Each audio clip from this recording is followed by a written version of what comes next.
అందరికీ నమస్కారం అండి. ఈరోజు మాతృదినోత్సవం సందర్భంగా నేను ఒక కవితను చదివి వినిపించబోతున్నాను. కవితా శీర్షిక అమ్మ ఒడిలో ప్రపంచం.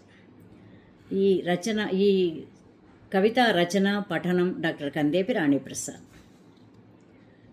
ఉషోదయం మేల్కొనే లోపు మన కోసం లేచే నిశ్శబ్ద దీపం అమ్మ. తన అలసటను దాచుకొని మన నవ్వుల్లో వెలిగే జ్యోతి అమ్మ. ఉషోదయం మేల్కొనే లోపు మన కోసం లేచే నిశ్శబ్ద దీపం అమ్మ. తన అలసటను దాచుకొని మన నవ్వుల్లో వెలిగే జ్యోతి అమ్మ. ఏ చిన్న నొప్పికైనా తన గుండెనే గాయపడుతుంది. మన చిరునవ్వు కోసం వేల బాధలను మౌనంగా భరిస్తుంది. ఏ చిన్న నొప్పికైనా తన గుండెనే గాయపడుతుంది. ఒక్క చిరునవ్వు కోసం వేల బాధలను మౌనంగా భరిస్తుంది. తన చేతులలోని గీతలు మన భవిష్యత్తు రాసిన అక్షరాలు. తన కళ్ళలోని కలలు మన రేపటి దారిని చూపే దీపాలు. తన చేతులలోని గీతలు మన భవిష్యత్తు రాసిన అక్షరాలు. తన కళ్ళలోని కలలు మన రేపటి దారిని చూపే దీపాలు. మన అడుగులు తడబడితే చేయి పట్టి నడిపించే బలం అమ్మ.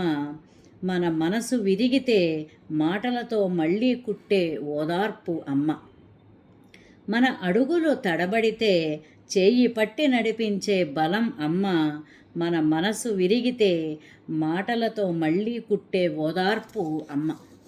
తనకు ఏమీ అవసరం లేకపోయినా మన కోరికలే తన కోరికలు. తన జీవితాన్ని మర్చిపోయి మన జీవితానికి అర్థం ఇచ్చే ప్రేమే అమ్మ. తనకు ఏమీ అవసరం లేకపోయినా మన కోరికలే తన కోరికలు. తన జీవితాన్ని మర్చిపోయి మన జీవితానికి అర్థం ఇచ్చే ప్రేమ అమ్మ. అమ్మ ఒడిలో ఒక క్షణం ఉంటే ప్రపంచమంతా మనదైనట్లు అనిపిస్తుంది. అమ్మ లేని లోటు మాత్రం ఏ సంపదతోనూ నిండదు. అమ్మ ఒడిలో ఒక క్షణం ఉంటే ప్రపంచమంతా మనదైనట్లు అనిపిస్తుంది. అమ్మ లేని లోటు మాత్రం ఏ సంపదతోనూ నిండదు.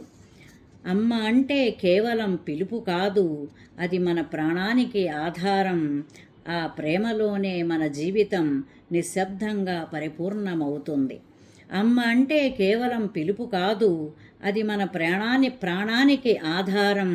ఆ ప్రేమలోనే మన జీవితం నిశ్శబ్దంగా పరిపూర్ణమవుతుంది. ధన్యవాదాలండి.